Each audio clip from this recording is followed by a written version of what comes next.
Yo, what is going on, you guys? Bashtianygo here, and today, guys, I want to go ahead and take a step back. We need to take a look at arguably one of the most hyped cards coming out of Infinite Forbidden that is not named Fiendsmith, whatever else is in the name. So we're going to talk about Mulcharmy Paralia, whatever the actual name. I think it's Mulcharmy Paralia here in TCG. Mulcharmy be better. Anyway, we need to talk about this card, guys. This is arguably, like I said, one of the most hyped cards coming out of Infinite Forbidden, which is going to be coming out in less than 2 weeks, or if not 2 weeks at time being, and time recording this video, by the time this goes up, it might change. So guys, we need to talk about this card because this is being compared to one of the most oppressive, most insanely strong Yu-Gi-Oh cards ever printed, Maxx C. So for those of us who did not play during the Maxx C era, let's go ahead and take a step back real quick, right? So we got the Mulcharmy Paralia. Feel free to read the effect. We'll go ahead and do that together here in a little bit, but we gotta go ahead and read Maxx C first, right? So I want to go ahead and just show you guys the brief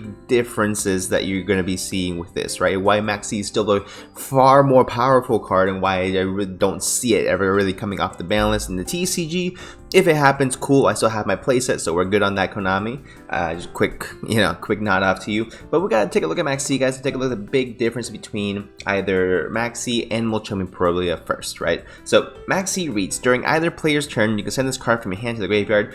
This turn, each time your opponent special summons a monster, immediately draw one card. You can only use one Maxx C per turn. So card once per turn, but anytime your opponent would special summon a monster, you can go ahead and draw a card, which is extremely powerful because it's not limiting you to normal summons. It doesn't matter how many monsters you have on your field, how many cards your opponent has. It just says as long as your opponent special summons a monster, does not matter, you can go ahead and draw a card. Now you can Ash Blossom and Joyous Spring this card, which is a nice little counter you can have.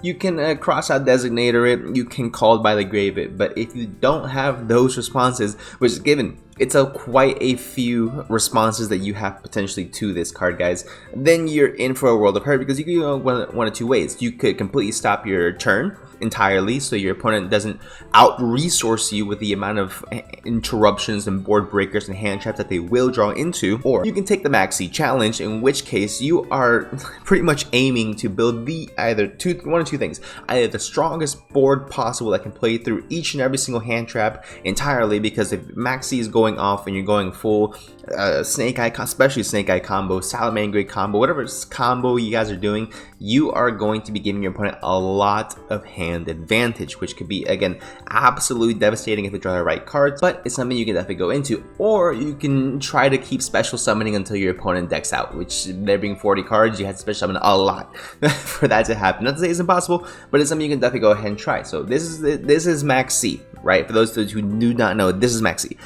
Mulcharmy Paralia, and I want to go ahead and give my honest review on that, is a phenomenal card. I think it's still a really, really good card, but let's go ahead and read the effect together, right? So this card says, if you control no cards, already a big difference between Maxx C and Mulcharmy Paralia, right? So that you have to control absolutely no cards, no set, no back row, no monsters, does not matter, right? Quick effect: you can discard this card as a cost, apply this effect. So the good thing about this is that it can work under Dimension Shifter, Macrocosmos, because all it says you have to discard it, does not say you have to send it to the graveyard. So that's a big plus for Mulcharmy Paralia. Each time your opponent normal or special summons a monster from the hand, immediately draw one card. So your opponent has to either normal summon it, which if you're going up against a deck like Fluanderies, you automatically win the duel, or when they special summon a monster from the hand, in which case I haven't seen anyone play Virtual World in quite a little bit, so realistically you're not going to be getting that many draws off this card.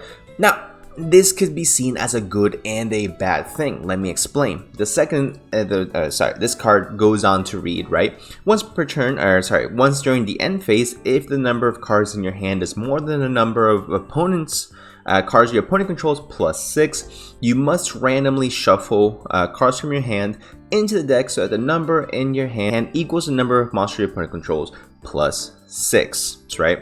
So, not monsters, sorry, equals the number your opponent controls, right? Plus 6, okay, cool. You can only activate one other Mulcharmy monster effect the turn you activate this effect. So realistically, with this, there's a lot to read into there, right? So it may seem a little confusing at first, but realistically, guys, the way it basically reads is, let's say your opponent just normal summons a guy, and that's it. You draw a card, right? Now you have, what, 5 cards in your hand because you're going second, so you have 5 cards in your hand. You don't discard or you don't shuffle back anything at all. So your opponent has to literally special summon their entire hand, right? They had now 5 monsters on the board. You draw +5. Now you have 9 cards in your hand, and they have a way. They have to go ahead and find a way to get down to like 2 cards on the field in order for you to discard or shuffle back any cards. Which that second effect is not something that I really ever see happening as far as you shuffling back random cards. But even if you do, maybe it'll be 1. Maybe it'll be 2, and the others will get discarded because of the hand rules. But I mean, that's just really not an impactful restriction on this card, right? So just to go ahead and get that very clear. Unless you're, again, playing against a Floowanderee's deck, which would normal summon a whole bunch of times during your turn and still have a good amount of hand advantage. Now, you can only activate one other Mulcharmy monster effect this turn. It does not specify you cannot activate Mulcharmy Perulia more than once per turn. So you can activate this card twice in the same turn, stack it on top, and that way anytime your opponent normal summons or special summons from the hand, you're drawing 2 cards. That is really good, and that is where the effect may come in to go ahead and shuffle cards back, right? So what are the pros and cons that I'm seeing to this already, right? So first of all, like we said, we have to control no cards, which already takes it out of the equation from being a main deck staple. Let's go ahead and look at the facts here. Realistically, when you're looking at the main meta decks in Yu-Gi-Oh, you have Snake Eye, you have Yubel, you have Tenpai, you throw Branded in there. Let's go ahead and throw what else? We got Chimera, you know, just because I have bias there, but you guys get what I'm saying. You have a long list of decks that really prefer to go first, except for Tenpai and Sky Striker, that realistically you are preferring to go first, and you have to control no cards in order to activate this. That means that this card is immediately not a main deckable card for most decks out there, again, except for 2, maybe Fluffles. Although if anyone's really playing Fluffles right now, first of all, kudos to you. Second of all, I'm pretty sure Fluffles have enough of a way to go first as well, right? But Mulcharmy Perulia already takes its name out of the equation for being a main deck card, unless you're playing any one of the previously mentioned decks, right, of the 3 going second strategies, in which case I would highly recommend you go ahead and play this card going second in the main deck, because it's really good. You can go ahead and play this and draw into board breakers or draw into hand traps. Now, with that being said, I believe after Infinite Forbidden, there's going to be a few too many FTKs and OTKs available to where FTKs, I should say, available to where maybe running board breakers is not the correct way to go about it. You have the Snake Eye FTK, which if they sniff out that you're on board breakers, they are going to FTK you. I already did a video on that last week. If you guys have not seen it, go ahead and check it out. I'll leave a card in the description, and things like that. And also, we have the Gimmick Puppet FTK, Gimmick Puppet Lock. I mean, there's so many things going on that can just completely end your turn if you are playing this in the main deck or even the side deck, that I would rather you draw into more hand traps with this, which is, I think, the approach that you're going to be going into the side deck for this card. Maybe you take out some of your actual hand traps where you're playing 2 instead of 3s, and then you hope to draw into them with Mulcharmy Perulia. Again, I'm not sure exactly how it's going to go ahead and plan out what the best overall strategy is going to be with this card. I really do like the fact that you can, again, stack on top of one another. I think it's fantastic that it works under Shifter. I think it has a lot of really good things going for it. I think, like I said, it's not going to be as overly crazy impactful as anyone's making it out to be. I think by far, the Fiendsmith strategy is going to be by far the most impactful in Yu-Gi-Oh!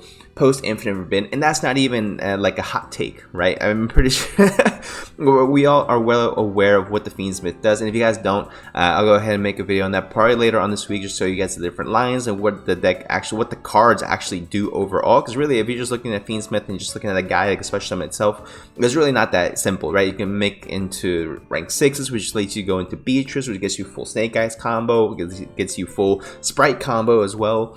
You can go into what's it called? DDD Wave High King Caesar without committing your normal. So there's so many things that the deck can really do. Not the deck, that engine can really do. Now, another thing I kind of like about this is that you can play this on your turn as well if you happen to draw into it for your 6th card. And then if your opponent happens to do something crazy like bashtianygo, special summons from the hand, or flu combo normal summon on your turn, whatever it might be, or nibs you, and then you go ahead and you get one draw, which really doesn't seem like a good trade-off. This is to be perfectly real, but you can activate on your turn and still see some type of a benefit to it as well, which again you can do with Maxx C also. I'm not saying that's a pro or a con, but I'm saying you still have that viability with it. Some food for thought before I go ahead and wrap this up, guys, is that the last line of this card really makes me wonder what Konami's thinking when it says you can only activate one other Charming monster effect the turn you activate this effect.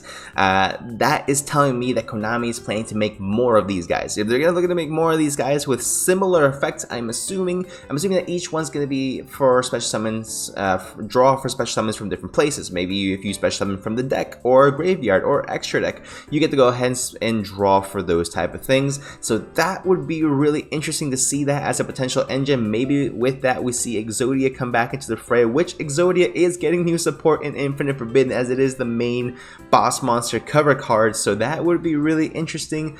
I haven't heard anything about it, that's just me speculating, but honestly I think the cards are similarly comparable because they allow you to draw a card, but realistically as far as power levels are concerned, I think Maxx C is obviously just through the roof. Charming I think is going to be seeing a lot of play here in Nationals and moving forward and going second strategies. Again, Sky Striker, Tenpai, Fluffle again maybe, but other than that I think it's going to see majority of play in the side deck or not even at all. But let me know what you guys think in the comment section down below. Am I overreacting? Am I undervaluing or underselling this card? Let me know what you guys think in the comment section down below. Let's go ahead and talk about it. But without further ado, hope you guys did enjoy. Make sure you guys leave a like and subscribe, and I'll see y'all in the next one.